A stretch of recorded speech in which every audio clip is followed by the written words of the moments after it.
Salut, c'est Thomas. Aujourd'hui, on se retrouve pour une nouvelle vidéo dans laquelle je vais te parler des statistiques et surtout des informations avant match et pourquoi tu dois avoir plusieurs sources d'informations et pas te limiter à une seule. Alors, les mecs qui font des paris depuis un moment, ils ont leur site d'information et puis en général, enfin, il faut peut-être un moment au départ pour se les trouver, tu vois. Mais une fois que tu les as, après tu les utilises. Et ce qu'il faut faire au départ quand tu débutes, c'est vraiment de chercher plusieurs sites et d'utiliser ceux qui sont les plus pertinents et pas de prendre les infos que tu vas pouvoir trouver au pif comme ça. Parce que des fois tu peux trouver tout et n'importe quoi. Et c'est ce que je voudrais te montrer dans cette vidéo. Donc en fait je suis tombé l'autre fois sur un...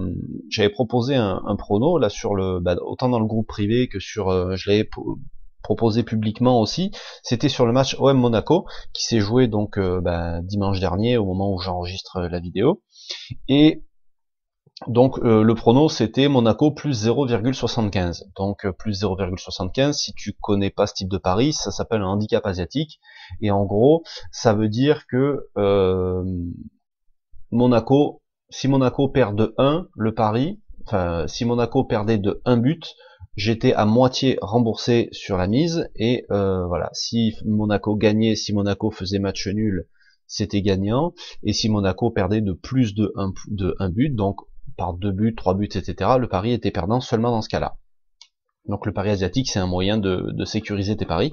Voilà, mais c'est pas le sujet de la vidéo du jour. Donc, en gros, sur ce match-là, avant d'analyser, tu vois, tu fais, moi je fais souvent, par exemple, tu vois, je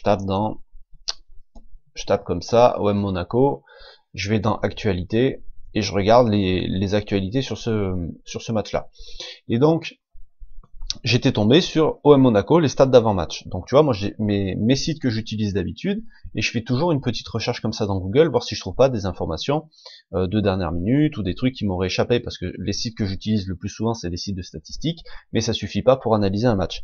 Donc voilà, et je suis tombé là-dessus. Et donc là, on te dit, voilà, découvrez à quelques jours du coup d'envoi les statistiques fournies par notre partenaire Opta au sujet de la 23e journée de Ligue 1 Conforama entre l'OM et Monaco. Alors Opta, au cas où tu ne connais pas, c'est la plus grosse société qui fournit les statistiques sur le foot, après peut-être sur d'autres sports aussi, mais tu sais quand tu entends pendant les matchs de foot que tel joueur, par exemple tel gardien, ça fait 892 minutes qu'il n'a pas pris de but, c'est une statistique qui vient de Opta. Que tel joueur il a touché 78 ballons dans son camp et nanani nanana, ou qu'il a réussi 62 passes sur 68, c'est Opta qui gère ces statistiques là. Et et qui après bon les sociétés, les sites d'infos, les comment ça s'appelle, les chaînes de télé et tout, ils ont un abonnement là-bas qui coûte très très cher parce que c'est un service qui est très évolué quoi. Donc c'est pour ça que c'est pas accessible à tout le monde, mais c'est intéressant pour nous par ailleurs de pouvoir profiter des sites qui te partagent ces statistiques là. Donc tu vois sur ce site là on a OM Monaco, donc là le match est terminé nanana, et là on te donne que sur les 17 derniers matchs de Ligue 1, Marseille n'a perdu qu'une seule fois. Donc tu vois, pour le pari, c'est quand même pas mal, ça fait une sacrée série en cours. L'OM a gagné ses 5 derniers matchs à domicile. L'OM a rendu 12 clean sheets, donc ça veut dire qu'ils n'ont pas pris de but sur leurs 12 derniers matchs. L'OM a bénéficié de 4 penalties de ses 7 derniers matchs, etc. L'OM, donc il n'y a qu'un seul match sur les dernières 29 réceptions de Monaco qu'ils n'ont pas marqué, et que Monaco a perdu 3 de ses derniers matchs en Ligue 1. Donc là, en fait, tu regardes ça et tu te dis, l'OM, ils sont largement favoris. Largement. Et je suis d'accord, c'est ça qui en ressort. Et si tu regardais les statistiques sur les derniers matchs, enfin sur le championnat et sur les journées qui venaient de passer, l'OM était vraiment favori parce qu'ils étaient vraiment en pleine bourre, etc., etc. Et puis après, si tu regardes sur un autre site, qui s'appelle Football 365, tu as donc tu vois les compos probables de Marseille-Monaco. Donc là on te dit les derniers résultats, etc., les équipes probables, et là on te donne aussi les statistiques à retenir avec Opta. Et là tu vois il y a beaucoup plus de statistiques, ils sont allés beaucoup plus loin, tu vois. Donc là pour te dire que le site de l'OM, ils ont donné que les statistiques en faveur de l'OM, etc. Ils ont vraiment ciblé pour, enfin je sais pas si c'est que ce site-là qui est très, enfin je sais pas si c'est qu'ils sont chauvins, enfin je sais pas si on peut dire chauvin dans ce cas-là, mais ou pas du tout objectif, voilà, c'est plutôt le terme, pas du tout objectif, parce que là, Marseille a perdu ses 4 dernières rencontres face à Monaco. Donc déjà ça, tu vois, ça y était pas de l'autre côté, alors que je trouve que c'est très important. mais n'a jamais subi 5 revers de rang face au club princier. Donc tu vois, ça c'est de la statistique qui est objective. Marseille n'a gagné qu'un seul de ses 11 derniers matchs face à Monaco. Alors tu vois, ça, de l'autre côté, ils l'ont pas dit. Marseille gagne, Marseille est trop fort en ce moment, Marseille ci, Marseille ça, mais ça, on te le dit pas. Ok, Marseille n'a gagné qu'une seule de ses 7 dernières réceptions de Monaco. Ça, on te le dit pas non plus. On te dit juste, Marseille a gagné ses 5 derniers matchs à domicile.